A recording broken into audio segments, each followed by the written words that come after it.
الحمدللہ رب العالمین والعاقبۃ للمتقین والصلاۃ والسلام علی رسولہ الکریم اما بعد اعوذ باللہ من الشیطان الرجیم بسم اللہ الرحمن الرحیم الیہ یرد علم الساعہ، قیامت کا علم اللہ ہی کی جانب لوٹتا ہے، یعنی اللہ ہی کو قیامت کا علم ہے۔ معزز سامعین اور ناظرین، آج امام صاحب نے 22ویں تراویح میں 25واں پارہ پڑھا۔ 25ویں پارے میں سورہ حامیم سجدہ کی آخری 8 آیات تلاوت کی گئی۔ سورہ شورى، سورہ زخرف، سورہ دخان اور سورہ الجاثیہ بھی پڑھی گئی۔ سورہ حامیم سجدہ کی جو آخری 8 آیات کل نہیں ہوئی تھیں وہ آج مکمل کی گئیں۔ ان آخری آیات کا خلاصہ یہ ہے کہ اللہ تعالیٰ علم غیب کے بارے میں فرماتے ہیں کہ ہر طرح کا علم غیب اللہ تعالیٰ ہی کے پاس ہے۔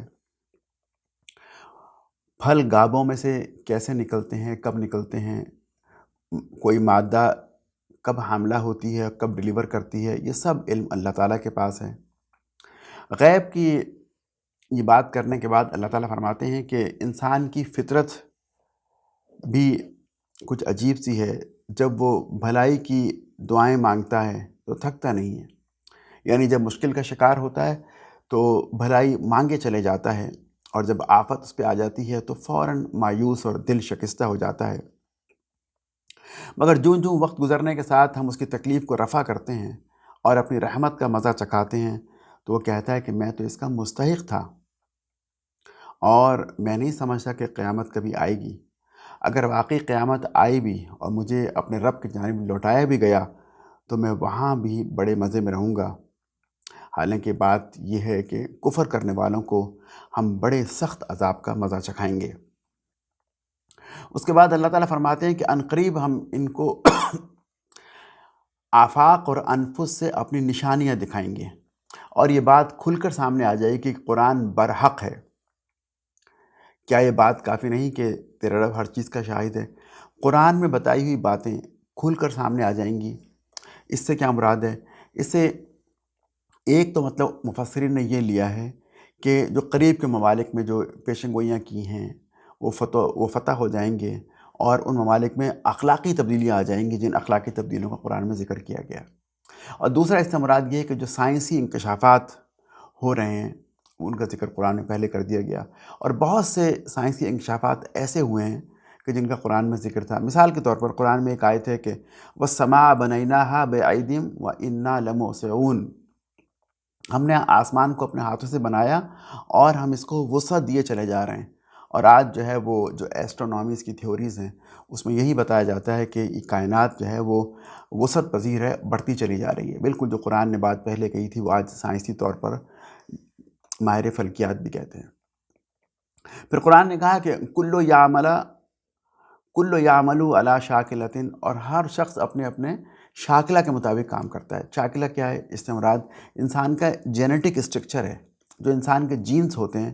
انسان کے ایک سیل کے ایک نیوکلیس میں 25,000 جینز ہوتے ہیں جو اس کے پورے فنکشن کو لیڈ کرتے ہیں۔ تو انسان اپنے شاکلہ کے مطابق کام کرتا ہے، یعنی اپنی جینز کے مطابق کام کرتا ہے۔ یہ بھی قرآن میں آیا۔ یہاں پر سورہ حامیم سجدہ کی آخری 8 آیات مکمل ہوئی۔ سورہ حامیم سجدہ میں توحید، دعوت حق اور قرآن کی حقانیت بتائی گئی۔ اس کے بعد سورہ شورى ہے۔ سورہ شورى بھی مکی صورت ہے، یہ حامیم سجدہ کے بعد نازل ہوئی، اور سورہ شورى کا موضوع اقامت دین ہے۔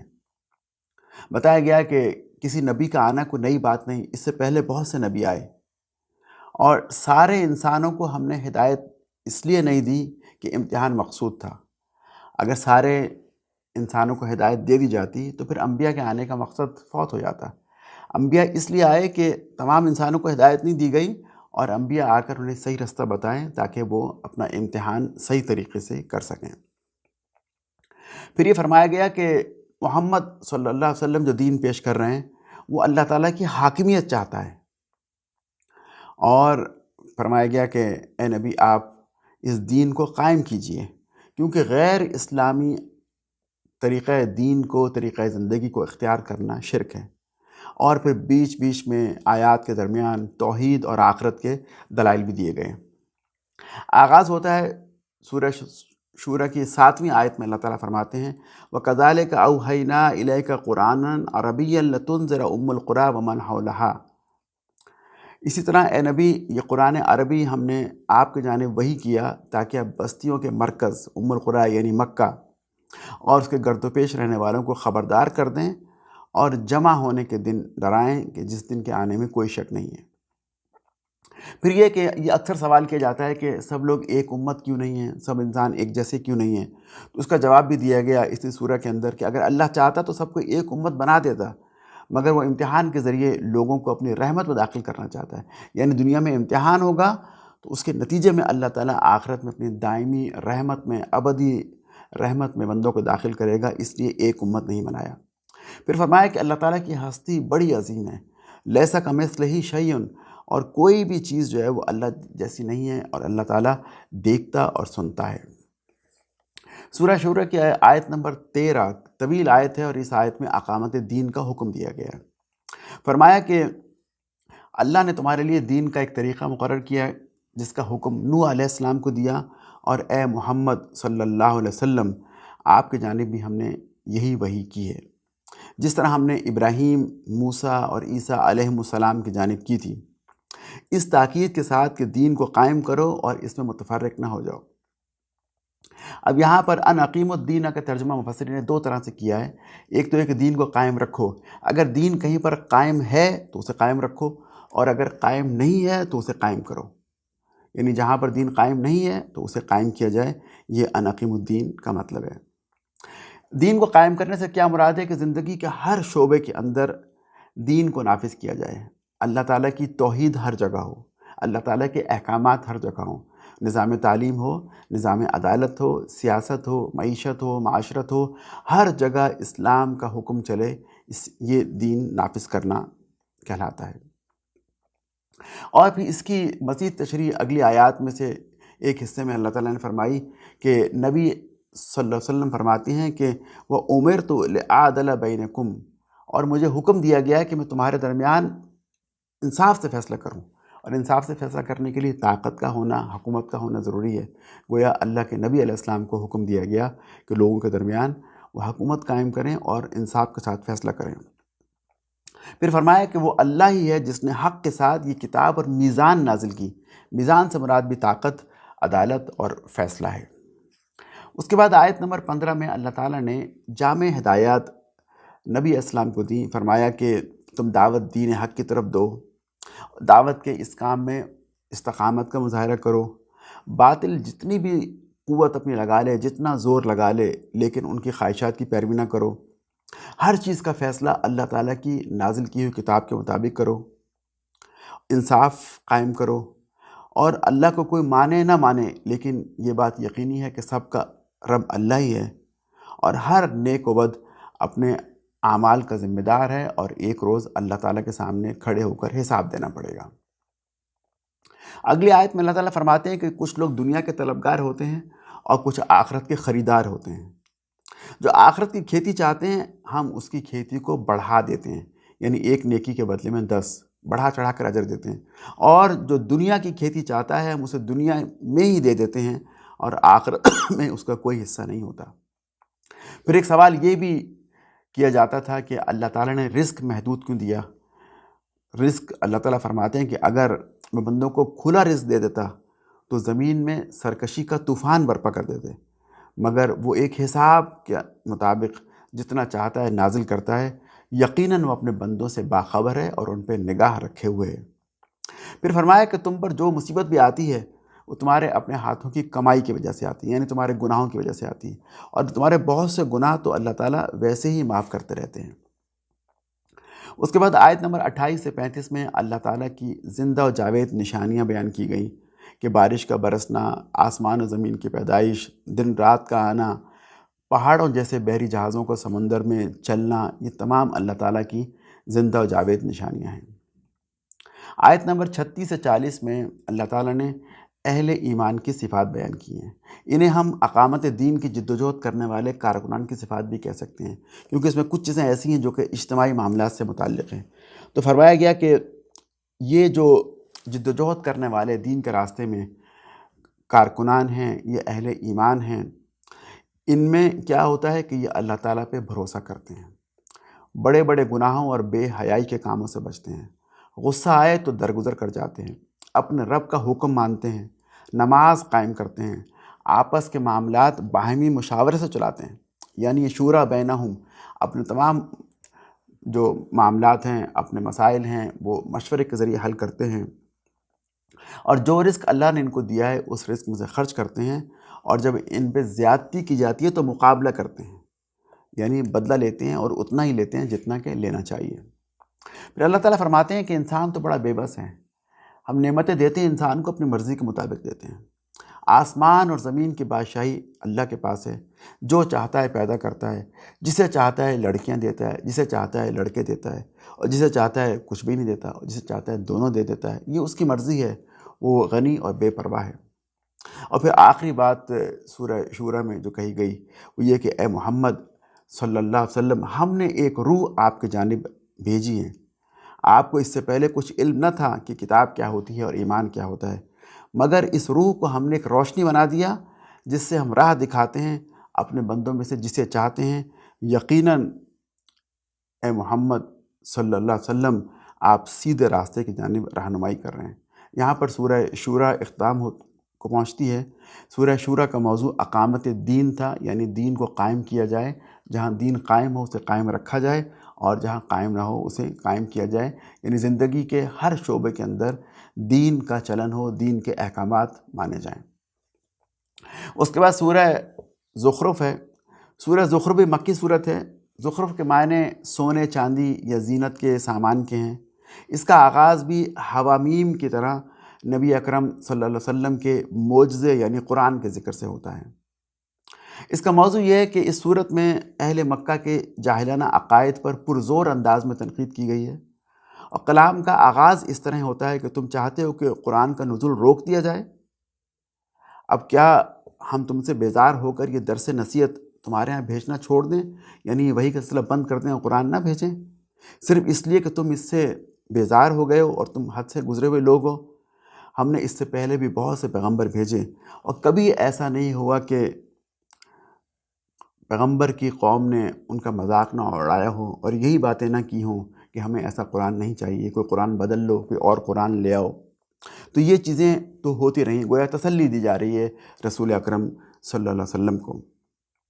پھر جو لوگ نبی مہربان علیہ السلام کو جان سے مارنا چاہتے تھے، ان کو سنانے کے لیے اللہ کے رسول سے فرمایا گیا کہ اے محمد، خواہ آپ زندہ رہو یا نہ رہو، ان ظالموں کو ہم سزا دے کر رہیں گے، یعنی آپ کا زندہ رہنا ان کی سزا سے کوئی تعلق نہیں رکھتا، بلکہ یہ تو سزا کے مستحق ہو چکے اور انہیں ہم سزا دے کر رہیں گے۔ اس کے بعد اللہ تعالیٰ نے کفار کو بتایا کہ وہ جو مذہب کفار اختیار کیے ہوئے ہیں، جس مذہب کو سینے سے لگائے ہوئے ہیں، وہ کیا دلائل رکھتے ہیں، کس بل بوتے پر قائم ہے، اور وہ کن دلائل کی بنیاد پر نبی علیہ السلام کا مقابلہ کر رہے ہیں۔ فرمایا کہ یہ کفار تو خود مانتے ہیں کہ زمین اور آسمان کا مالک خدا ہے، ان کا اپنا اور ان کے معبودوں کا خالق بھی اللہ ہے، اور پھر یہ بھی مانتے ہیں کہ سب نعمتیں اللہ تعالیٰ کی دی ہوئی ہیں۔ ان تمام باتوں کے ماننے کے باوجود پھر اللہ تعالیٰ کا شریک بنا لیتے ہیں، کیسی عجیب بات ہے۔ اور یہ بھی عجیب بات ہے کہ لوگ فرشتوں کو اللہ کی بیٹیاں قرار دیتے ہیں۔ انہوں نے فرشتوں کو جو خدا رحمان کے خاص بندے ہیں عورتیں قرار دے دیا۔ کیا انہوں نے فرشتوں کو دیکھا ہے کہ ان کے جسم کی ساخت سے واقف ہوں کہ وہ خواتین کی طرح ہوتے ہیں؟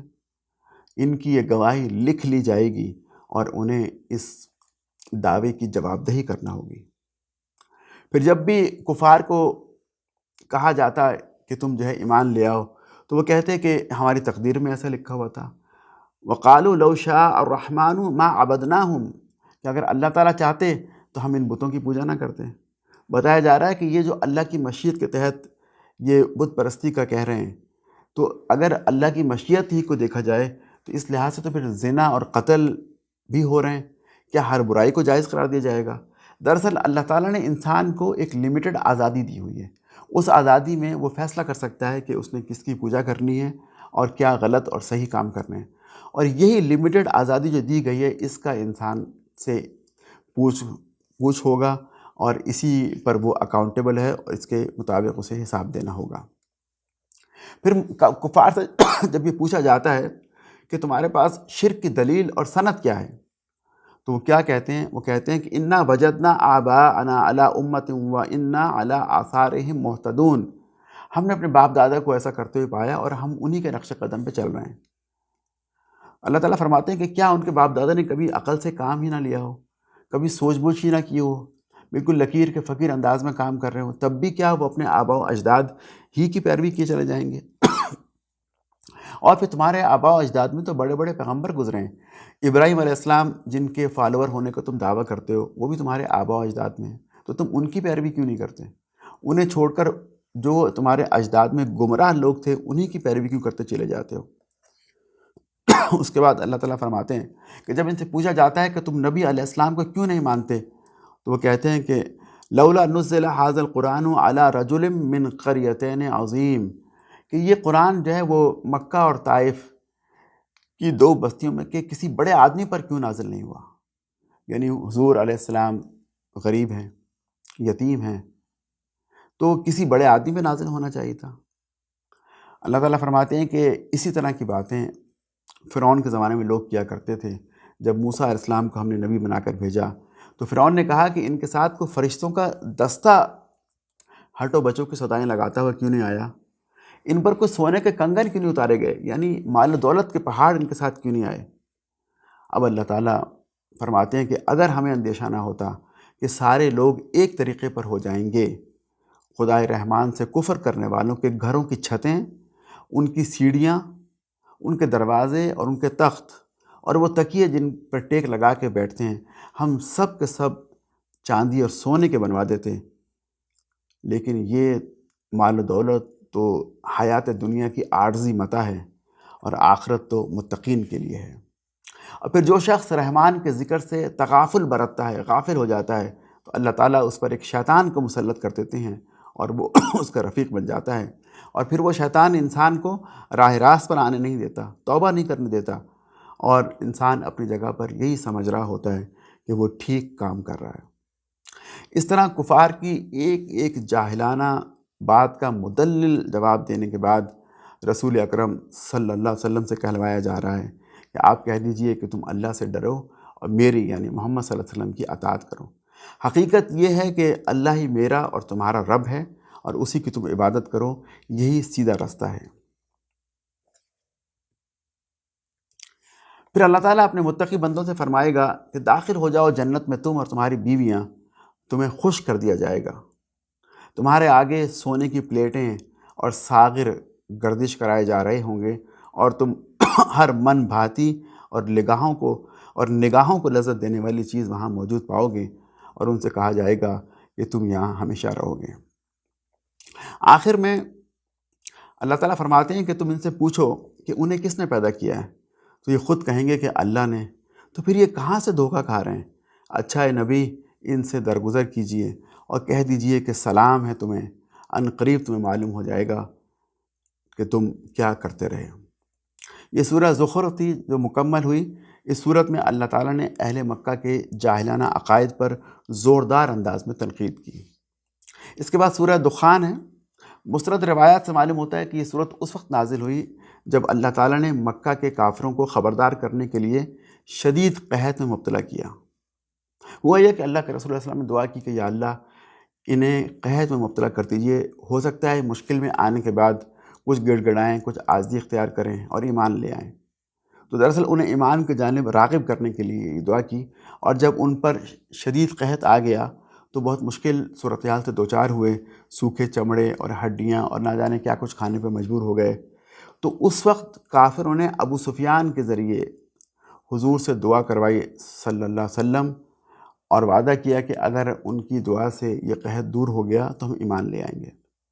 تو آپ نے دعا فرمائی تو قحط دور ہو گیا، لیکن قحط دور ہونے کے بعد کافر اپنے وعدے سے پھر گئے اور ایمان نہیں لے کر آئے۔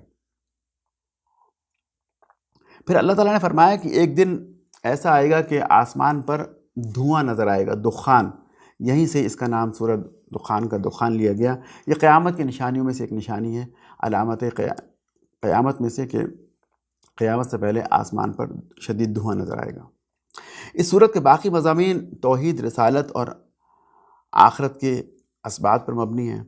تو صورت کا آغاز ہوتا ہے، اللہ تعالیٰ فرماتے ہیں والکتاب المبین، قسم ہے اس کتاب مبین کی، انا انزلناہ فی لیلۃ مبارکہ، ہم نے اسے لیلۃ مبارکہ یعنی نائٹ آف پاور میں نازل کیا ہے، انا کننا منذرین، تاکہ ہم اس کے ذریعے لوگوں کو ڈرائیں۔ یہ لیلۃ القدر کی رات اب جو ہے انشاءاللہ آخری عشرے کی طاق راتوں میں سے ایک رات ہے۔ اس کے بارے میں آتا ہے کہ ہر معاملے کا حکیمانہ فیصلہ ہمارے حکم سے صادر کیا جاتا ہے، اللہ تعالیٰ فرماتے ہیں، اور یہ پھر فیصلے نافذ کرنے کے لیے اس رات میں فرشتوں کے حوالے کر دیے جاتے ہیں۔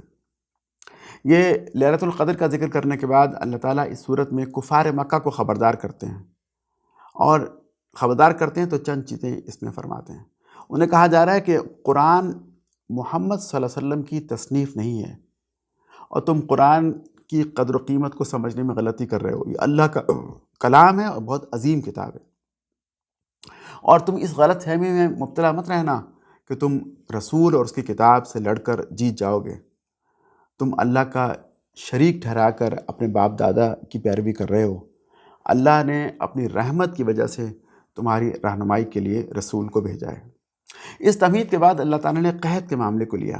جب نبی علیہ السلام نے دعا کی، قحط آ گیا، تو کفار کہنے لگے کہ ربنا اکشف عنا عذاب انا مومنون، اگر اللہ تعالیٰ نے یہ عذاب ہم سے دور کر دیا تو ہم مومن ہو جائیں گے۔ جب عذاب ٹل گیا حضور علیہ السلام کی دعا سے، تو وہ اپنے وعدے سے پھر گئے۔ تو اللہ تعالیٰ فرماتے ہیں کہ ہم انہیں اب بڑی چوٹ لگائیں گے، بڑی ضرب لگائیں گے۔ چھوٹی سزاؤں سے یہ سمجھنے والے نہیں ہیں، یہ تو اس دن سمجھیں گے جس روز ہم ان کو بڑی ضرب لگائیں گے، اور وہ دن وہ ہوگا جب ہم ان سے انتقام لیں گے۔ اس سلسلے میں آگے چل کر اللہ تعالیٰ نے فرعون کا ذکر کیا کہ ان لوگوں کو بھی ٹھیک ٹھیک یہی آزمائش پیش آئی تھی۔ فرعون کے زمانے میں بھی قحط، بارش، خون، مینڈک اور کئی طرح کے عذاب ان پر آتے، تو ہر دفعہ وہ یہی کہتے کہ اگر اس دفعہ یہ عذاب ٹل گیا تو ہم ایمان لے آئیں گے، اور جب وہ عذاب ٹل جاتا تو ایمان کے اس وعدے سے مکر جاتے۔ کہا کہ یہ بھی دراصل فرعون کے زمانے کے لوگوں کے نقش قدم پہ چل رہے ہیں۔ پھر اللہ تعالیٰ فرماتے ہیں کہ جب فرعون والوں نے اپنے وعدوں کی خلاف ورزی کی تو پھر کیا ہوا؟